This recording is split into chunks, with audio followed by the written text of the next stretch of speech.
Bismillahirrahmanirrahim. The topic we are going to discuss today is the posterior triangle of the neck. The posterior triangle of the neck is the space that is present on the side of the neck behind the sternocleidomastoid. Why we are going to study this lecture is the to know the posterior triangle of the neck, its content, and its applied aspect. The posterior triangle of the neck is a triangle that is found at the side of the neck, bounded anteriorly by the sternocleidomastoid and posteriorly by the trapezius, and lower border is formed by the base or the lower part is formed by the clavicle. Now, the sternocleidomastoid muscle is an important muscle, important landmark that is present in the neck, and it has it is to arise from the two parts. This one is the sternal head and this is the clavicular head. The sternal head is going to rise from the manubrium sterni, and the clavicle head from the medial end of the clavicle, then travel upward and the outward, and they are going to insert onto the mastoid process of the temporal bone. So that is a type of the strap muscle and running obliquely on the side of the neck. It is going to form the posterior boundary of the anterior triangle of the neck and the anterior boundary of the posterior triangle of the neck. The boundaries of the posterior triangle of the neck, if we see, the anteriorly is the sternocleidomastoid, posteriorly is the trapezius, base is the middle one third of the clavicle, and apex is where the trapezius and the sternocleidomastoid is going to meet. And this triangle is further divided by the inferior belly of the omohyoid into the true triangle. The upper larger one in this triangle is known as the occipital triangle, where the smaller lower one is called as the supraclavicular triangle. So if I want to mark the boundary of the occipital triangle above, then this is the sternocleidomastoid, trapezius, and the inferior belly of the omohyoid, and the supraclavicular is by the inferiorly by the clavicle, then superiorly by the omohyoid, and medially by means of the sternocleidomastoid. Posterior triangle, we have seen the boundaries by the sternocleidomastoid, trapezius, and the clavicle. The roof is formed by the skin superficial fascia. This superficial fascia also contains the platysma, cutaneous branches of the cervical nerve, external jugular vein, and mainly it is formed by the investing layer of the deep cervical fascia. If we see the muscle cells which are present in the floor from below to upward, it is the scalenus medius.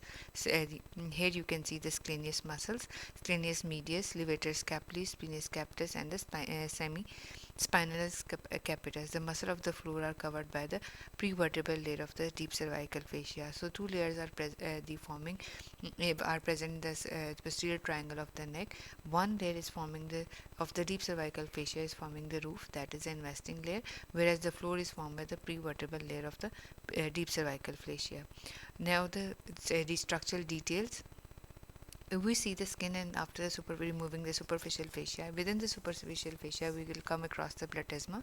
Platysma is the type of the muscle that is present in the superficial fascia or the subcutaneous tissue.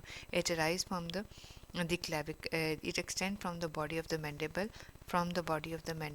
and downward toward the clavicle, like this one. You can even feel your own one by hyperextending your head and then opening and closing up of your chin. You can see the stretching you are going to feel over your neck is basically the stretching of the platysma muscle. Running across the triangle is covering the cutaneous branches of the cervical plexus. Cervical plexus की जो different branches हैं उसमें हम देखें तो cervical plexus खुद से है क्या. Plexus is the network of the nerves which is form by the anterior rami of the C1, C2, C3 and the C4. Several cutaneous nerves emerges from the upper and the medial posterior border of the sternocleidomastoid and innervates the part of the skin in the head region. Now we are going to see one by one.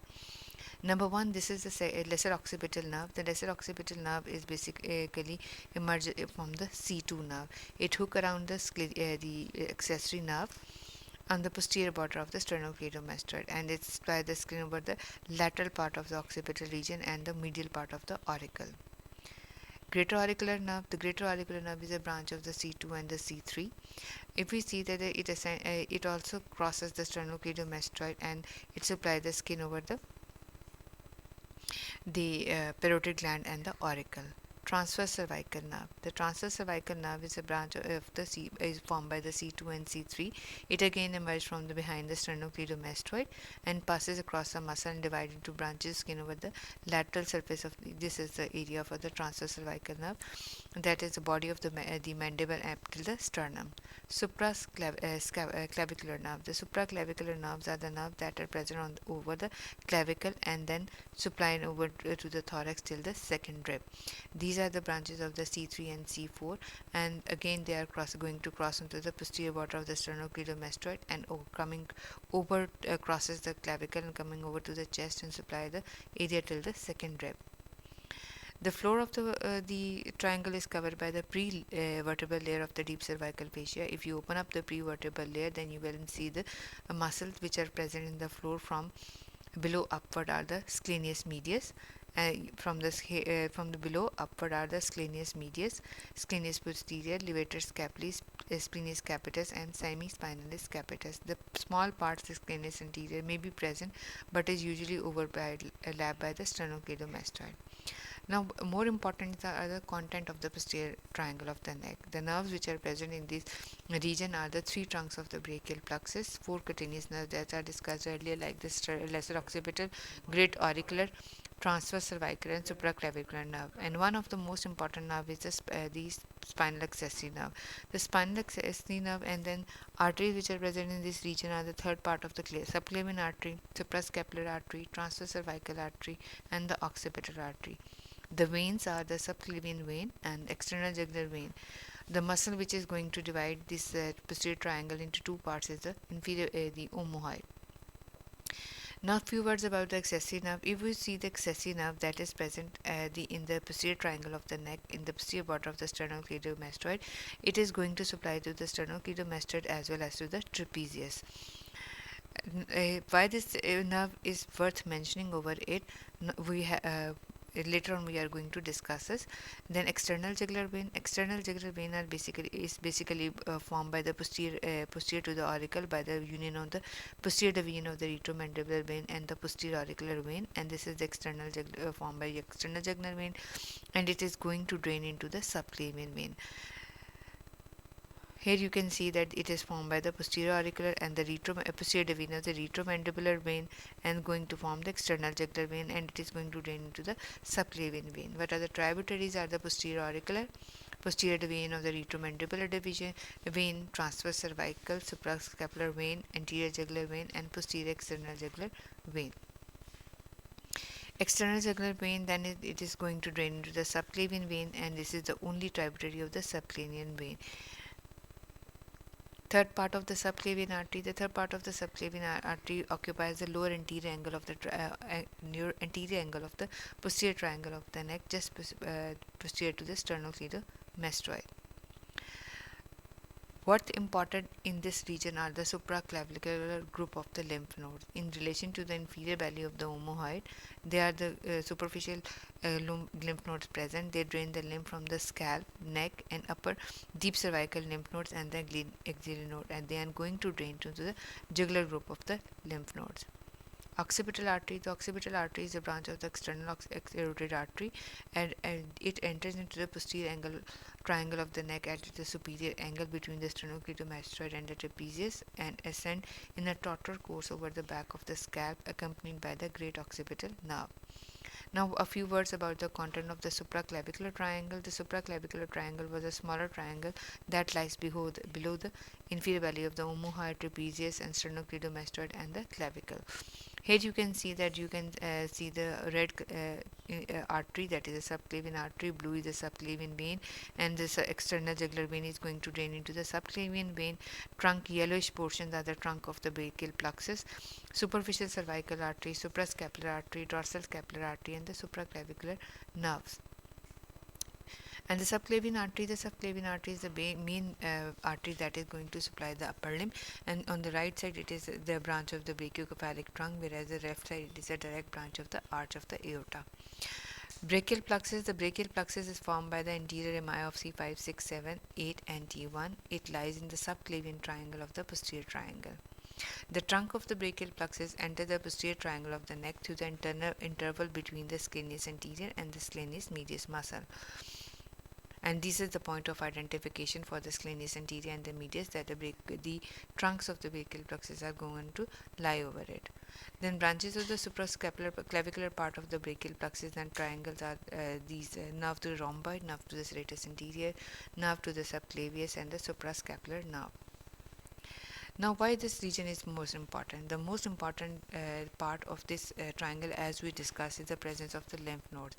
Any kind of the infection which is present all over the scalp, eye, face, or the parotid region or behind the auricle, this infection is going to drain by these superficial group of the lymph nodes which are present in the posterior triangle of the neck. And once these lymph nodes are going to be enlarged, then the biopsy has to be done, and the biopsy should be done very carefully, because as we have already discussed, that the spinal accessory nerve is in direct contact with this the lymph node. जब कभी भी हम biopsy लेने लगते हैं इन lymph nodes की, biopsy means हम इनमें से कोई स्ट्रक्चर इंजेक्शन के थ्रू कट लेते हैं ताकि हम उसमें से उसकी डायग्नोसिस बना सकें. तो हमें बहुत एहतियात से लेनी चाहिए, क्योंकि स्पाइनल एक्सेसरी नर्व इन लिम्फ नोड्स के बहुत क्लोजली रहता है, से गुजरती है, जिसकी वजह से हम ये एक्सेसरी नर्व को डैमेज कर सकते हैं. और एक्सेसरी नर्व हमारी बहुत इंपॉर्टेंट नर्व है जो कि स्टर्नोक्लीडोमेस्टोइड को सप्लाई कर रही होती है, और स्टर्नोक्लीडोमेस्टोइड मसल हमारा बहुत इंपॉर्टेंट मसल है. और second type of the applied anatomy for this is a damage to the sternocleidomastoid. This is known as torticollis or the wry neck. That can be of two type, muscular torticollis और the spasmodic. किसी भी वजह से अगर muscle spasm हो जाए तो spasm की वजह से जो आप गर्दन मुड़ जाती है, that is the spasmodic torticollis. This is the congenital type of the torticollis in which the one side of the sternal cleidomastoid muscle of the one side is shorter in the length. So there is a permanent type, muscular type of the torticollis, or shortening of the neck or the wry neck is there. Then there could be a cervical rib. The cervical rib is the presence of an extra rib that arises from the cervical vertebra, and because of this presence of the bony hard tissue within this part of the neck, this can influence the structure which are present in the lower part of the triangle. That is, they can be this can cause the compression over the trunk of the brachial plexus, on the subclavian artery, on the internal jugular vein. So this cervical rib is because of the subclavian vessel. These are the main the blood supply and the venous drainage for the upper limb. So the working of the upper limb can be compromised if this rib is present and this is compressing the structures. Swelling in the posterior triangle of the neck can be either because of the cervical vertebra, because the prevertebral group of the prevertebral fascia that is enclosing the vertebra can bring the infection of these vertebra along with this sheath and then along the trunk of the brachial plexus, and the supraclavicular group of the lymph node can be enlarged in the case of the TB, lymphoma, malignancies of the breast, stomach, testes, or other abdominal organs. And the external jugular vein, just we have discussed that the external jugular vein is present just over below the sternocleidomastoid, and this external jugular vein is going to in turn open up into the subclavian vein, and it has direct contact with the right side of the heart. So the pressure, if the right side the blood pressure in the right ventricle is increased, then this can be project onto the external jugular vein. So if we want to see the pressure in the right atrium of the heart, we can see the pulsation which is present in the external jugular vein. The accessory nerve damage, enlargement of the supraclavicular nerve due to any reason leading to biopsy. So be careful about the accessory nerve damage that run in close association with the supraclavicular group of the lymph nodes. Dysphagia leucoria, compression of the esophagus due to the abnormal subclavian artery is called as a dysphagia leucoria. And the question you can come across in your paper can be if a stab wound to the posterior triangle of the neck. As we have seen already that the structure which we are going to found in the posterior triangle of the neck are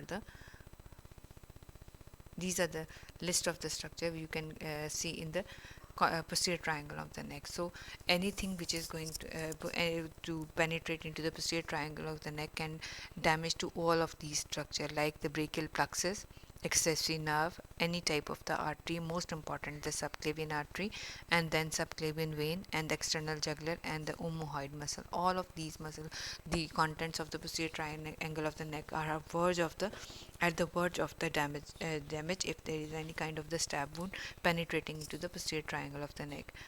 This was all about the posterior triangle of the neck. Hope you have understood well.